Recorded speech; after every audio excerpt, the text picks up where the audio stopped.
So, according to Strava, 1,700 plus na yung mileage nitong chain na to. So, may mga hindi pa ako recorded na ride sa Strava. So, probably close to 2,000 na yung mileage ng chain na to. So, sukatin natin kung okay pa ba.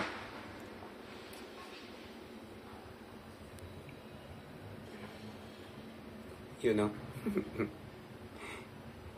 Ayan eh, wala pang wear oh. Natin sa iba. Ayos. Goods pa yung chain natin for close to 2,000 kilometers. Ayun, kita nyo naman, madumi. Madumi yung bike. Tapos yung chain. Ayan, malinis.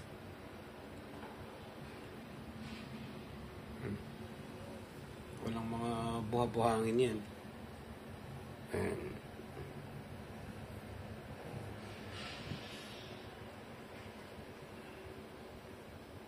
Ayan.